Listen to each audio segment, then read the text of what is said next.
بسم اللہ الرحمن الرحیم۔ پگڑی پر مسح کرنا۔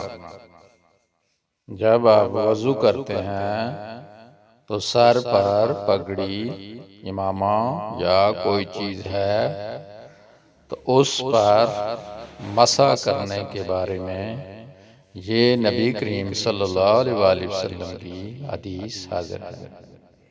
سیدنا بلال رضی اللہ تعالیٰ عنہ سے مروی ہے، وہ کہتے ہیں میں نے رسول اللہ صلی اللہ علیہ وسلم کو موزوں اور پگڑی پر مسح کرتے ہوئے دیکھا۔ راوی مسند احمد، حدیث نمبر 729۔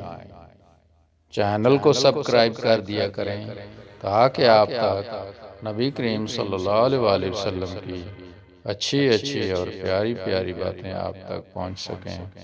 اللہم صلی علی محمد وعلی آلہ وصحبہ وازواجہ وذریاتہ وسلم۔